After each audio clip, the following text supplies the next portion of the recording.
The Galactic Federation made a fatal error. In a universe built on calculated risks, they made a mistake so huge it would change everything.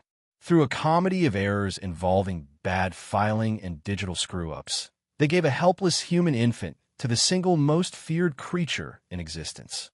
They sent the baby to Xyler, the shadow of 1,000 stars, the unmaker of worlds. It was supposed to be a sacrifice, a tiny offering to a being whose name alone made warships turn tail and run. They expected a quick, tragic end. What they got, against all logic, was a mother. Before the baby, there was only the legend of Xyler. And this wasn't a fun bedtime story. It was a warning whispered across the galaxy. To call Xyler dragon is like calling a supernova flicker. She was a primordial force, ancient beyond imagining, with scales that shimmered like captured galaxies and claws that could tear through capital ships like paper.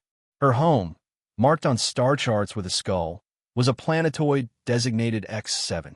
It was a jagged, volcanic hellscape of molten rivers and an atmosphere thick with sulfur. No life, as the Federation knew it, could survive there. It wasn't a home. It was a prison for a creature too powerful to kill and too dangerous to let roam free. Her reputation was written in fire. Ages ago, the history logs tell of the Victorian Empire, a conquering horde that made the mistake of trying to capture Xyler for a weapon. They sent their biggest, baddest fleet. It came back as drifting scrap and terrified whispers. Xyler didn't just beat them. She unmade them, atomizing ships with blasts of pure energy. They called her the shadow of 1,000 stars, because her silhouette blocking out the stars was the last thing 1,000 warships ever saw. After that, everyone agreed to leave her alone. Her isolation was a cornerstone of galactic peace. She was a sleeping god nobody dared awake. The fatal error wasn't some grand scheme. It was paperwork. In the chaos after a major conflict, thousands of refugee ships were flying around. On one of them, the Stardust Drifter, a baby boy was born and orphaned in the same hour. He was logged as a ward of the Federation, Priority Omega, meaning he had no family and needed to get to a special nursery fast. But somewhere, a tired clerk on a 17-hour shift made a single typo. Instead of sending the baby's pod to Sector 7G, the nursery, they typed Sector X7. The automated system, built for efficiency, not questions, saw the destination was a high-security zone and simply complied. A tiny pod, holding one human baby, was shot directly at the one place in the universe nothing ever came back from. And nobody even noticed. The silence in Xyler's lair was absolute, the kind of quiet that comes from eons of solitude. She slumbered, a mountain of dormant power, until she was awoken by a flicker of wrongness. Something was coming. Her colossal golden eyes, swirling with ancient power, snapped open. For the first time in centuries, someone was knocking on her door. The pod, a tiny metal seed, landed softly on a plateau of black volcanic glass. Xyler approached, her shadow swallowing it whole. Her senses, sharp enough to taste the minerals in an asteroid 1,000,000 kilometers away, analyzed the object. Flimsy metal, basic life support, and a smell. It was a biological signature so fragile it was almost nothing. It smelled of milk, warmth, and pure terror.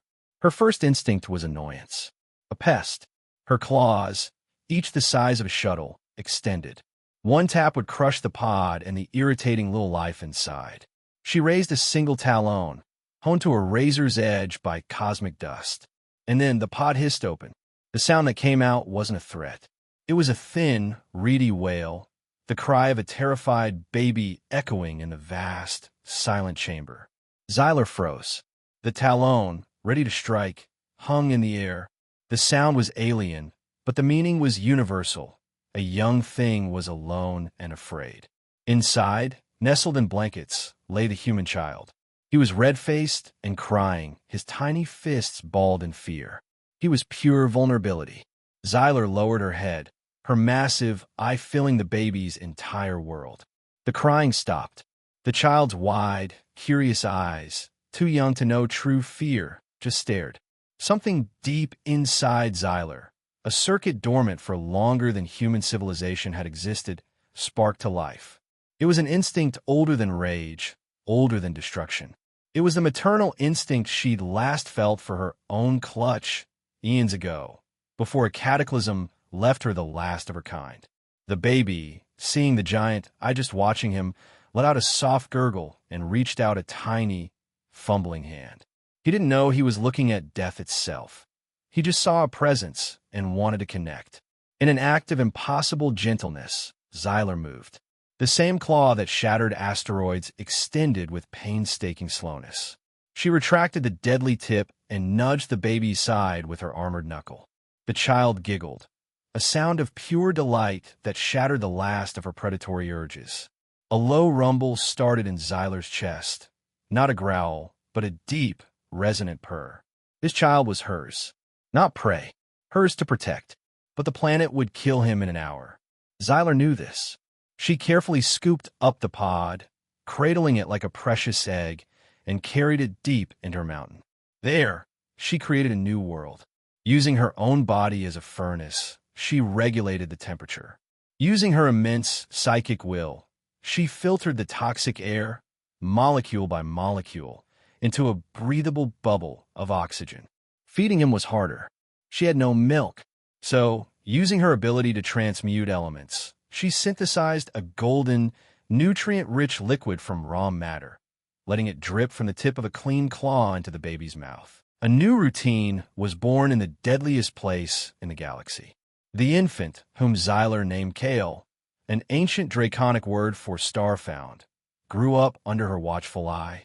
He crawled on polished obsidian floors. His toys were glowing crystals, and his lullabies were the deep hums of a sleeping dragon. He never knew fear or loneliness. He only knew the loving presence of the magnificent being who was his entire world. Months later, a routine audit in the Federation finally flagged the error. An analyst stared at their screen in disbelief. They sent a baby to Xyler. Panic. A top-of-the-line stealth drone was sent to confirm the child's fate. When the footage was beamed back to Galactic Command, the top brass watched in stunned silence. They saw a healthy toddler chasing a ball of light that a colossal dragon was playfully puffing from her snout.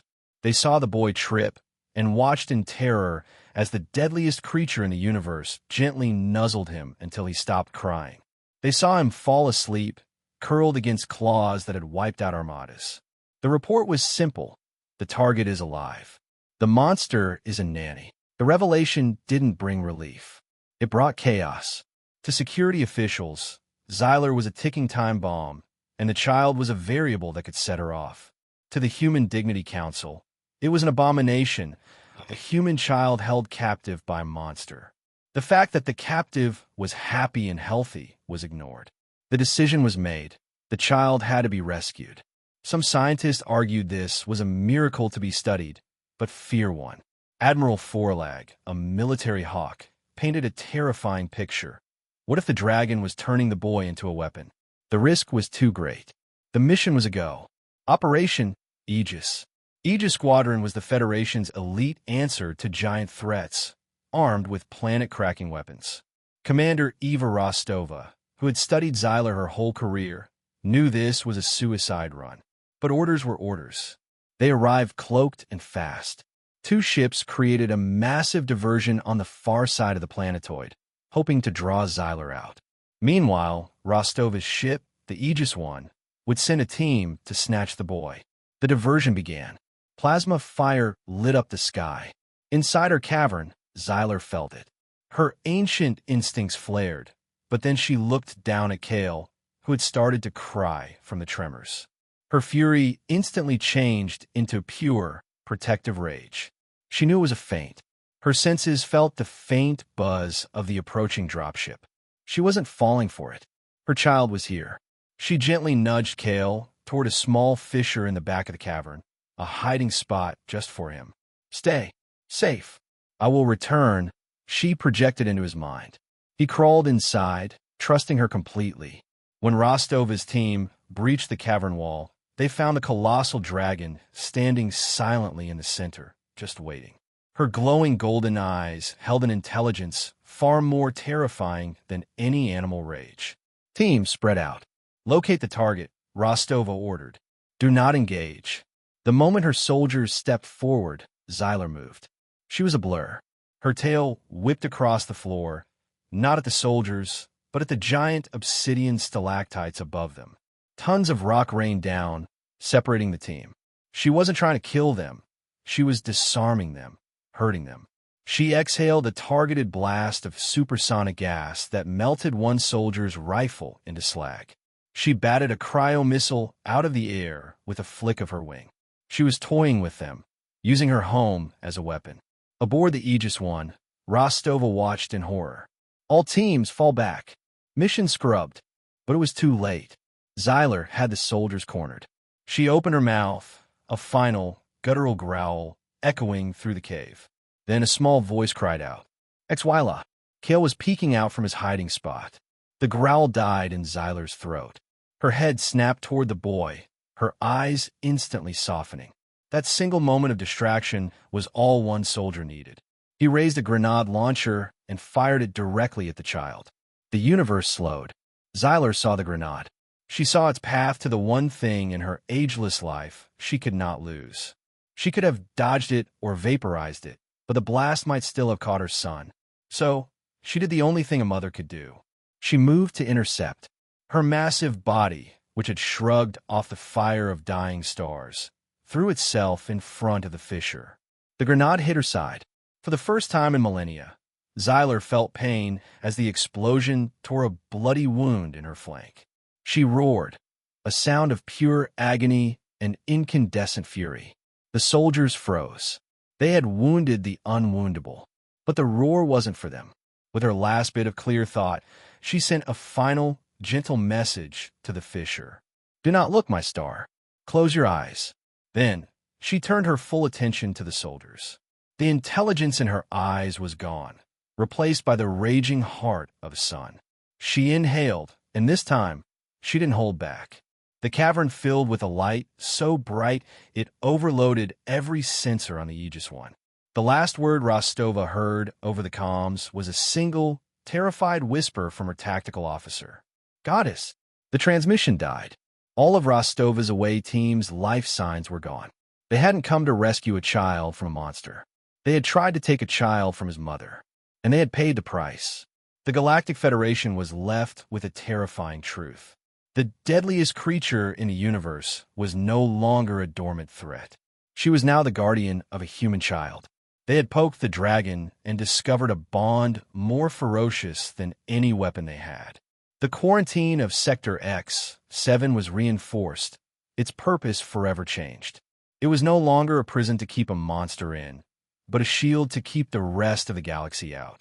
From a safe distance, the Federation now watches the most impossible family in the cosmos.